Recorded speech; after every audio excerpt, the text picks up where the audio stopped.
السلام علیکم. Welcome to PMDC online lecture room. آج کا ہمارا موضوع ہے اردو لازمی سال دوم کی کتاب سے فیض احمد فیض کی غزل.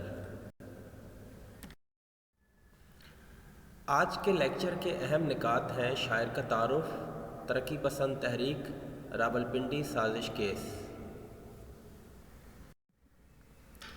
فیض احمد فیض 13 فروری 1910 کو سیالکوٹ میں پیدا ہوئے اور 20 نومبر 1984 کو لاہور میں وفات پائی. غالب اور اقبال کے بعد آپ اردو کے سب سے عظیم شاعر ہیں. آپ انجمن ترقی پسند مصنفین تحریک کے فعال رکن تھے. آپ کے والد سلطان محمد خان ایک علم پسند شخص تھے. وہ پیشے سے ایک وکیل تھے. فیض کے گھر سے کچھ دوری پر ایک حویلی تھی. یہاں اکثر پنڈت راج نارائن ارمان مشاعروں کا انعقاد کیا کرتے تھے. انہی محفلوں سے فیض شاعری کی طرف راغب ہوئے اور اپنی پہلی شاعری 10ویں جماعت میں قلم بند کی. فیض کے گھر کے باہر ایک مسجد تھی. جہاں وہ فجر کی نماز ادا کرنے جاتے تو اکثر مولانا محمد ابراہیم میر سیالکوٹی کا خطبہ سنتے اور ان سے مذہبی تعلیم بھی حاصل کیا کرتے. 1921 میں آپ نے اسکاچ مشن اسکول سیالکوٹ میں داخلہ لیا اور یہاں میٹرک تک تعلیم حاصل کی. میٹرک کے امتحانات کے بعد آپ نے FA کا امتحان مرے کالج سیالکوٹ سے پاس کیا.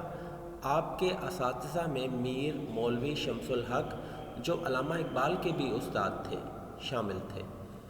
آپ نے اسکول میں فارسی اور عربی بھی سیکھی. BA آپ نے گورنمنٹ کالج لاہور سے کیا اور پھر وہیں سے 1932 میں انگریزی میں MA کیا. بعد میں اورینٹل کالج لاہور سے عربی میں بھی MA کیا. آپ نے فوج میں کیپٹن کی حیثیت سے ملازمت اختیار کی اور پھر لیفٹیننٹ کرنل ہونے کے بعد آپ فوج سے مستعفی ہو کر لاہور آ گئے. مجموعہ ہائے کلام، نقش فریادی، دست صبا، زندان نامہ، غبار ایام، میرے دل میرے مسافر، شام شہر یاراں. ترقی پسند تحریک کا پس منظر، چونکہ فیض کا تعلق ترقی پسند تحریک سے تھا، اس حوالے سے بیٹا جانتے ہیں کہ جولائی 1935 میں پیرس میں بعض شعراء آفاق شخصیتوں نے ثقافت کے تحفظ کے لیے تمام دنیا کے ادیبوں کی ایک کانفرنس بلا لی. ہندوستان سے اگرچہ کسی بڑے ادیب نے اس کانفرنس میں شرکت نہیں کی، البتہ سجاد ظہیر اور ملک راج آنند نے ہندوستان کی نمائندگی کی. اس طرح بعد میں سجاد ظہیر اور ملک راج آنند نے کچھ دیگر ہندوستانی طلباء کی مدد سے، جو لندن میں مقیم تھے، انجمن ترقی پسند مصنفین کی بنیاد رکھی. اس تحریک کے مقاصد کیا تھے؟ تو ترقی پسند تحریک نے اپنے منشور کے ذریعے جن مقاصد کا بیان کیا وہ کچھ یوں ہے: فن اور ادب کو رجت پرستوں کے چنگل سے نجات دلانا اور فنون لطیفہ کو عوام کے قریب لانا. ادب میں بھوک، افلاس، غربت، سماجی پستی اور سیاسی غلامی سے بحث کرنا. واقعیت اور حقیقت نگاری پر زور دینا. بے مقصد روحانیت اور بے روح تصوف پرستی سے پرہیز کرنا. ایسی ادبی تنقید کو رواج دینا جو ترقی پسند اور سائنٹیفک رجحانات کو فروغ دے. ماضی کی اقدار اور روایات کا از سر نو جائزہ لے کر صرف ان اقدار اور روایتوں کو اپنانا جو صحت مند ہوں اور زندگی کی تعمیر میں کام آ سکتی ہوں. بیمار فرسودہ روایات جو سماج و ادب کی ترقی میں رکاوٹ ہیں ان کو ترک کرنا وغیرہ.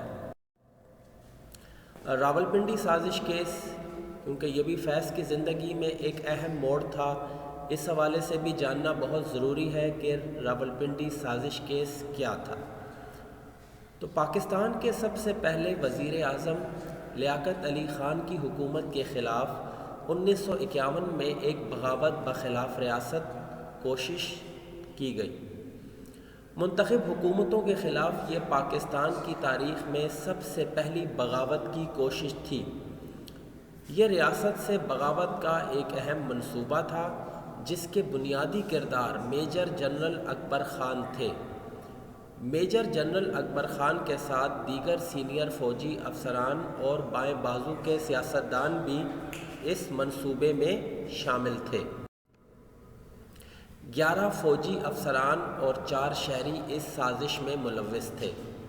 سازش کے شرکاء میں سب سے اہم کردار میجر جنرل اکبر خان کا تھا، جنہوں نے اس بغاوت کا منصوبہ بنایا۔ سازش کے سویلین شرکاء کے سب سے اہم کردار معروف پاکستانی شاعر فیض احمد فیض تھے۔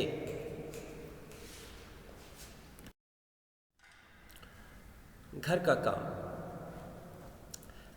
آج کے لیکچر سے بیٹا آپ کا کام یہ ہے کہ آپ لوگوں نے 10 موروثی سوالات تیار کرنے ہیں جو فیض کے حالات زندگی سے متعلق ہوں۔ شکریہ۔